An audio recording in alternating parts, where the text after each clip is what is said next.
Hello friends, good afternoon. Welcome to EclipseClick's next video. In today's video, I have a helper. Let's say hi. Hi! So we are going to set up our equipment, set it up so that it can connect to EclipseClick, and we're going to do a full run of a simulated Eclipse run that covers the entire totality window for the August 12th eclipse. The goal is to just go through the setup steps, all the caveats, instructions, so that you are able to capture Eclipse successfully. And this little one wants to say something. And the most important thing is to have fun. That's right. Most important thing is to have fun. Okay, what do I have here? Okay, there you go. So I have a bunch of setup here. I have my Skywatcher Solar Quest, which has been pretty reliable for me to track the sun. It's battery operated. Make sure you put fresh batteries before the start of the eclipse. What I have with me next is obviously my trusty 400 Asker FRA, which is connected to a camera. Yeah, a Canon EOS 7D. And just to demonstrate multi-camera setup, I have another camera, a Nikon D7200, which is not connected to a scope. I have a bunch of cables which I will walk through along with a GPS. We won't be using GPS today for demonstration purpose, but it's imperative that you use your GPS on the eclipse day. What I have here is my laptop. A little tent. A little tent for my laptop, which helps it stay cool and not get overheated and shut down. Think of it as like an animal. It needs water and shade. That is correct. So think of the laptop as an animal. Yeah. It needs shade and water For sure. to live. What I have here is a power source, which is connected to my outlet. In the field, you may not have access to a power source. And what I typically use is a battery pack. You can use any battery pack that you like. Just make sure it will continue to provide enough power for the duration of the eclipse, and also has some reserves for extra power. The power consumption depends obviously on the kind of laptop you're connecting, the kind of adapters that are drawing power from the power source. Okay, so let's get started. Step one, I'm going to first level my mount, my tracker. Okay, and it looks reasonably level. So I'm going to let it be, and I'm going to power it up. Actually, no. Step two, I'm going to take my scope and attach to the telescope, and I'm gonna give my camera to my little one. All right, there we go. So I'm gonna take this scope, I'm gonna come here, I'm gonna Attach it to a mount. Yeah. And then it kind of has like screws which you can attach it on, but don't move it because something can go. All right, and I know my focal point, so I'm gonna adjust to there. All right, next I'm gonna, most important thing, I'm gonna attach the solar filter. And I have my solar filter here. This is a 1000 opt. I like to use 1000 optics. All right. So what I've done so far is I balanced my telescope connected to a camera, and then powered up the tracker. The tracker's pretty nifty. It has an inbuilt GPS device, which lets it discover its location. Once it does that, it moves in the alt-as mechanism to track the sun, and it takes about a minute to do it. So as you can see, based on the shadow and based on the position, it's tracking the sun. We'll know pretty soon once we connect to EclipseClick how close it is tracking. A couple of things to note. One, as you have noticed, my filter isn't snug fit right now, and it can be removed pretty easily. That's just for today. I like to have a filter that's pretty snug fit to the outer aperture of the telescope. This is to obviously prevent any stray sunlight from entering, but also we don't want to be in a position where the filter might fall and it might damage or ruin the optics or your camera. So this has to be pretty snug. I usually attach like some Velcro inside of it so that it's pretty snug. Okay, next. I also like to use a soul tracker, which I do not have right now, but that makes it really easy to know if the sun is pretty much centered in the field of view. Okay, step 2. I'm gonna what I did next is I connected a powered USB. It's a little hard to see, but there you go. So this is a powered USB hub. I always recommend using a powered USB hub. Reason, with unpowered USBs, all of your power is drawn from the USB port of the laptop. On many occasions, your laptop's USB port does not have enough power to provide power to all the devices connected to the USB hub. In this case, I am going to connect not one but 2 cameras, 2 shutters to those cameras, and a GPS. And my USB hub does not have enough power. So that's why I'm using a powered USB hub. Okay, so next step, I'm going to start connecting the USBs and other devices to my camera, and then I will then I'll describe the connections. Okay, so let me walk through the connections that I've done so far. What I have here so far, I have a Canon EOS 7D Mark II. It's got 2 connections. One is a USB connection, which goes all the way to the USB hub here. Next is the shutter cable. So you can see, it's a little bit hard to see, but yes, so that's the shutter cable that goes through Shoestring Astronomy's DS-USB hardware, and that goes to, again, USB. What I also have is a Nikon D7200.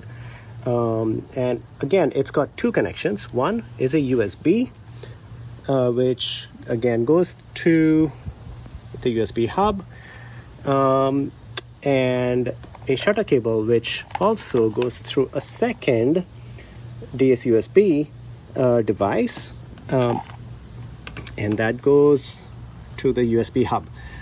And the USB hub obviously connects to right here to the USB port. And what I have on my screen, it's a little hard to see with the glare and the reflection, is EclipseClick. I'm at version 0.1.117. It is June 13th as of today. And so things might change in the future as more and more features get added. But this video demonstrates features as of version 0.1.117. Okay, so as you can see, let me see if I can reduce the glare and adjust the brightness. Okay, so I'm going to start connecting my cameras. All right, so step 1, I'm going to pick the Eclipse. I'm going to pick a location in Spain. These are predefined. You can also add new locations. I'm not going to do that today. But first, let's start connecting our devices. Okay. Before that, let's pick the Eclipse and a center location. I will enable limb corrections. I'm going to keep it to Bailey's beads for now. And you can see the contact times. Okay, next I'm going to go to equipment and start connecting the equipment. All right.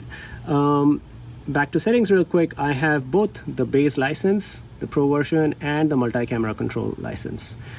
So this allows me to connect 2 cameras at the same time. Okay, so I'm gonna first refresh the shutter cables. I'm gonna connect both shutter cables. Done. Next, I'm gonna scan for cameras. I'm gonna start with Canon first, and it detects a Canon 7D Mark II. I'm gonna connect to it. There you go. I have, okay, that's the readiness checklist. It says the drive mode is continuous, which I did ahead of time. Exposure mode is manual. Yes, I did ahead of time. And the software detects these settings. File format is set to RAW. White balance is not auto. I've made sure it's daylight. The one thing that I cannot do automatically through software is set the lens focus mode to manual.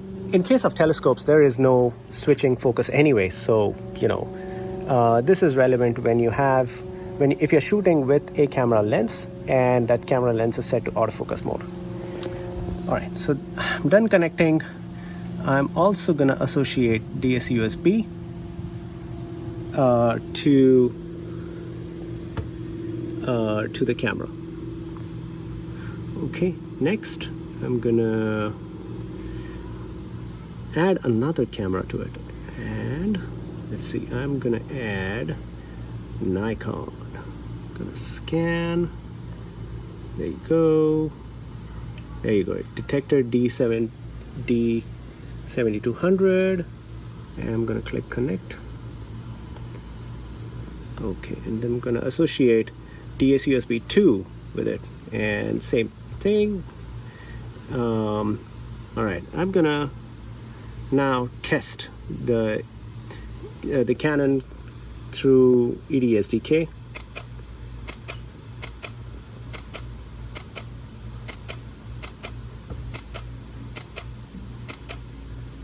Okay, so I'm getting a shutter speed.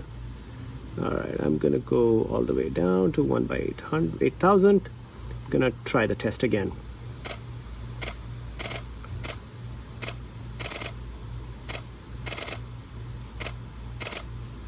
Cool.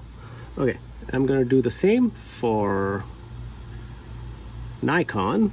Gonna set the shutter speed to 1/8000 and perform a test.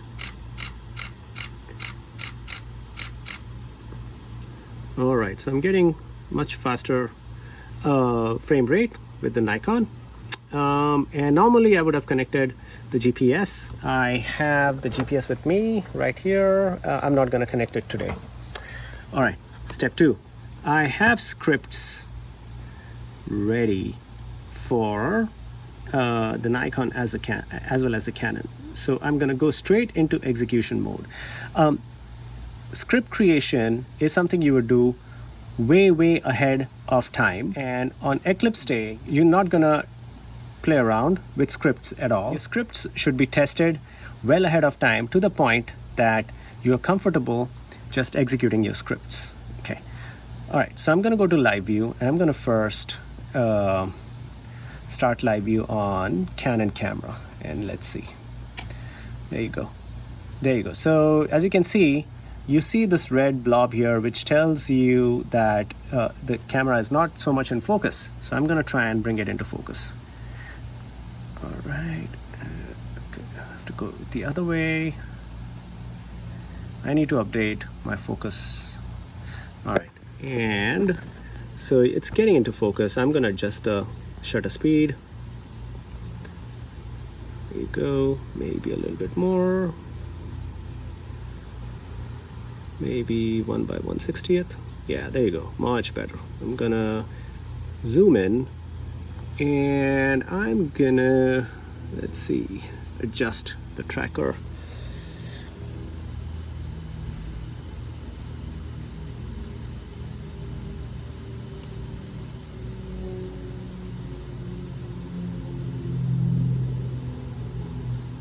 Okay, as you can see, the sun is slowly getting into the field of view. This is something you do ahead of time before the eclipse, before the start of the eclipse. There you go. I think that's good enough so that we can start focusing, and yeah, that's good. There you go.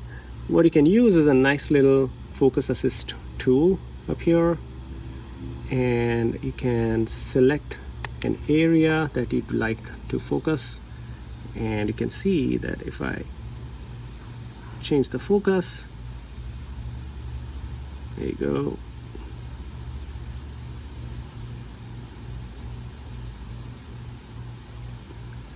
It's much better. Much better. Okay, I'm gonna increase the volume. There you go.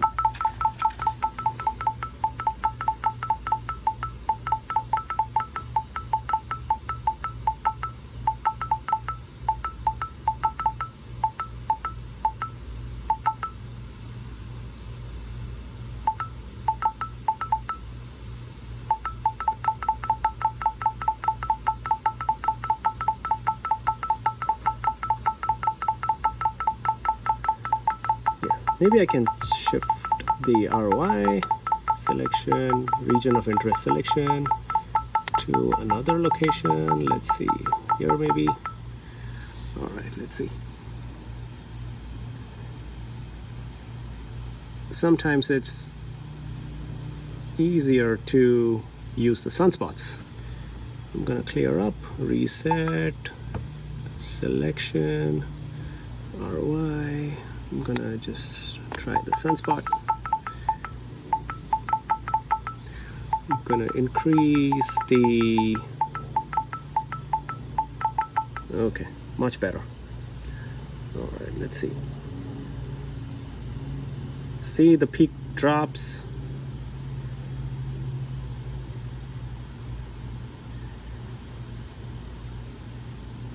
There you go.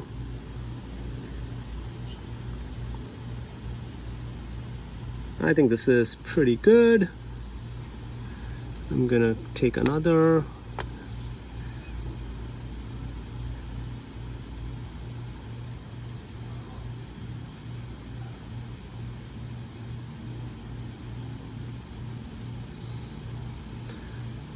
Okay, I think this is about as good as it can get with focus. So I'm gonna stop. All right, now with once we've nailed down the focus, now next step is to go to the execution tab and be ready to execute your script. All right, we're back again. We had some technical issues with the camera. Turns out the Canon 7D, the compact flash drive was full, and so the camera simply refused to take pictures. So I had to stop, format the card, and connect again. So I'm gonna try a test now. There you go.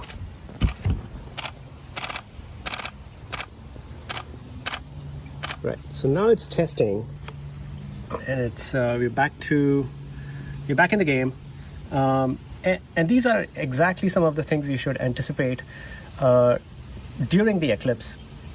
So you got to make sure your cards are empty, your batteries full, batteries on your cameras are full. Keep a spare battery, very important. Keep a spare battery in case you run out of camera battery. You can quickly switch the batteries.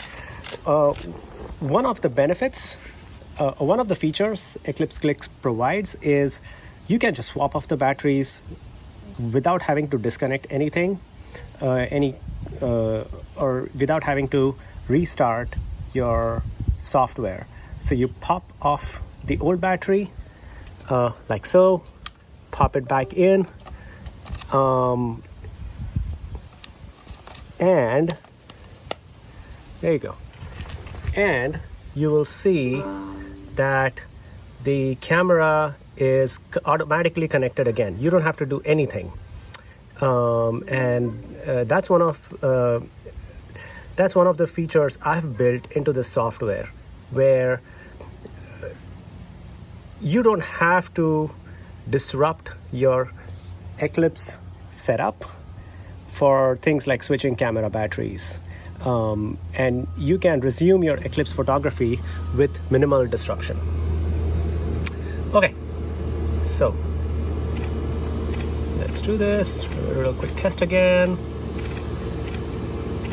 Right, just to know that we are back in business and we're connected on both cameras. And now we're going to go into execution mode. So I'm going to select test run. I'm going to select full Eclipse because I want to test the entire duration of the Eclipse. And I'm going to pick Canon script, shutter cable method, and I'm going to pick, oh wait, did I connect? I did not connect shutter cables. So I'm going to go back, connect, and in execution mode, now I can pick the shutter cable. And multi-camera, I'm gonna pick the Nikon script because my second camera is a Nikon. Again, I'm gonna use shutter cable associated with the Nikon. All right, now I'm gonna click ARM, and it's gonna start the Eclipse capture of the entire script. So there you go. There you go. So now you can see that it's going to start. Both cameras have started executing the script, and I'm going to let the entire script run, which is about 90 captures for both. There you go. See?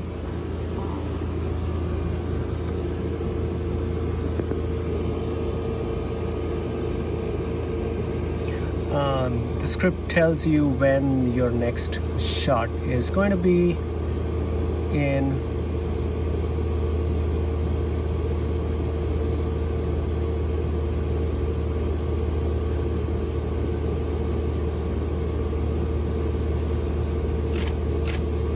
There you go. Okay, so I'm going to let this entire script run, and I will come back towards the totality phase. Okay, welcome back, folks. Just doing a midpoint check. We are about more than halfway through the first partial phase of the Eclipse. I know it's super hard to see because of the reflection. I apologize. Yeah, let's see if this works better. Yeah, much better.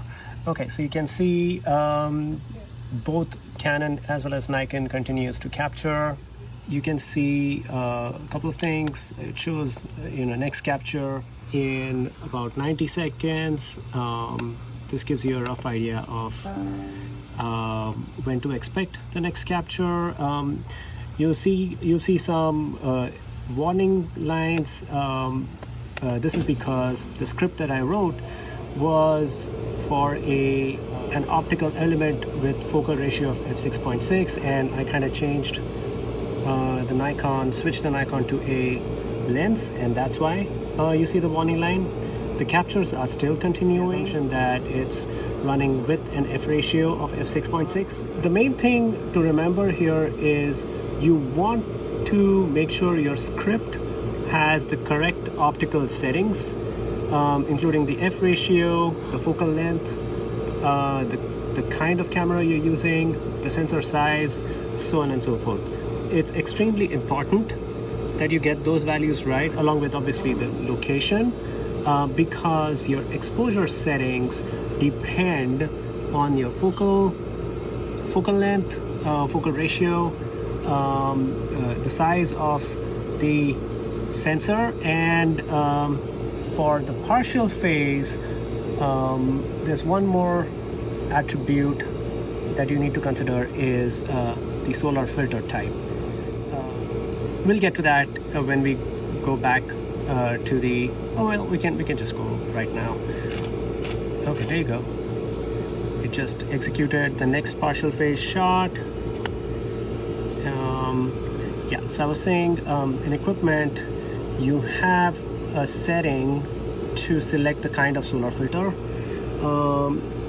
that you're using. I typically like to use Thousand Oaks filter, which maps to ND 5.0,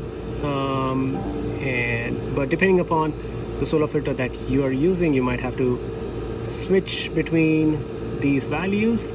You can also specify a custom value if the presets don't work for you, but based on these, your partial phase exposures will change. All right, back to execution. You'll see that okay, the next exposure is at about 230 seconds. So we'll wait for that, and you know the script is working pretty well. The cameras are running pretty well. The tracking is pretty good. I did a quick check on the batteries. The batteries are good. That's it. I'll see you in a bit. All right, we are getting close to the totality phase. As you can see, we've covered most partial phase. 2 minutes to totality. Okay, there you go. You got a 2-minute warning to totality. This is where probably a little before 2 minutes, you want to do a couple of things. One, make sure the sun is still in focus. Okay, so you might want to adjust your focus a little bit there. With temperature changes, you should expect focus to change as well. So I'm gonna make sure that the focus is fine.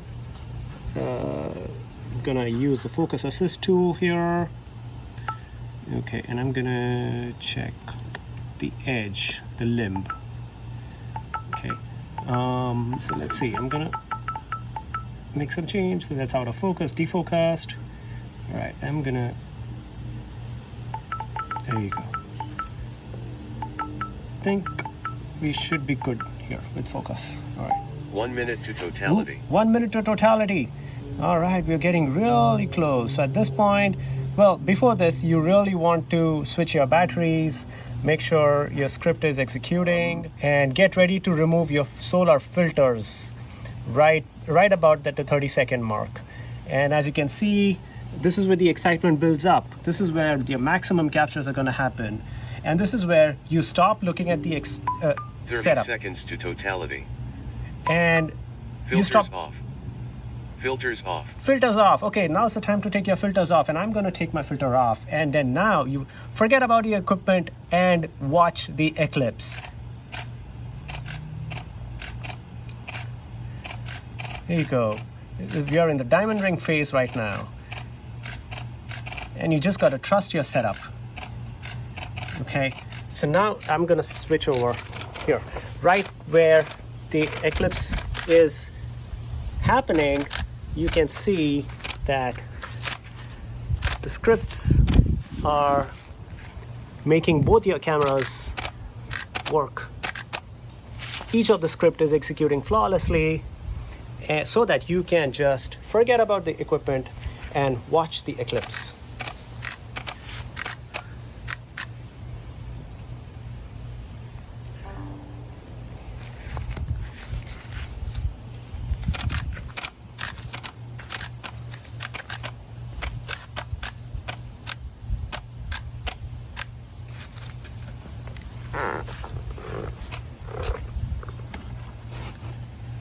There you go. You'll see different logs for both the cameras, but be assured that your scripts are working as planned. There you go. This little tiny window, the green shows the exact moment where the captures are happening. You're way past the maximum phase right now. And as you're getting close to the end of the eclipse, you should not be looking in on your camera setup or your laptop at this point. Your eyes should be focused only on watching the eclipse. That's the whole purpose of getting this software. And now you're towards the end of the eclipse, where you're capturing some prominences and chromosphere towards the end. And that's it, Bailey's beads at C3. And there you go. Now you should be past the totality phase and into the C3 diamond ring. There you go.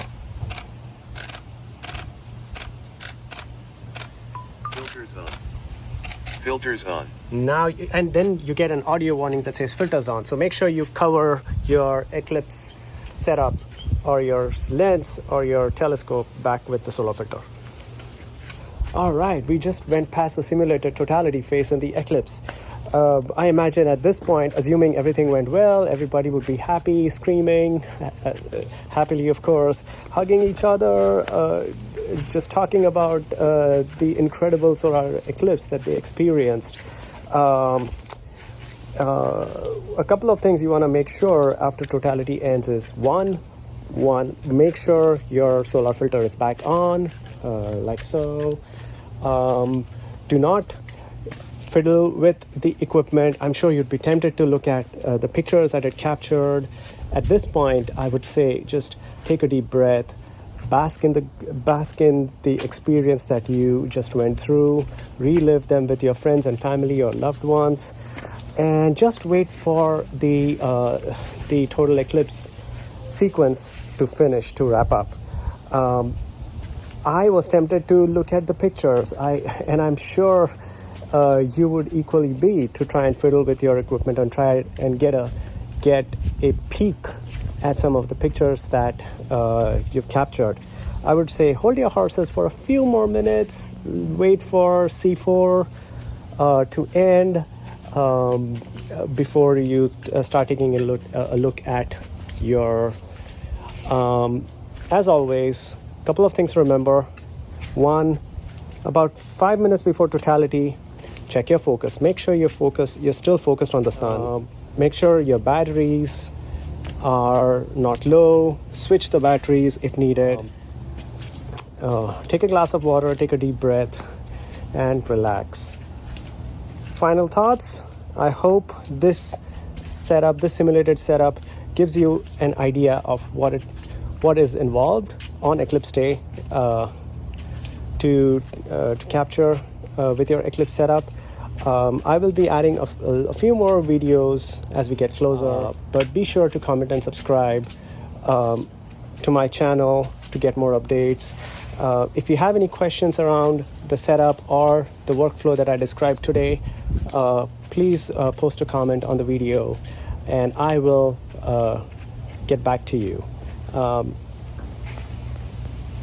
Final thoughts. Thank you so much for watching and happy eclipse capture.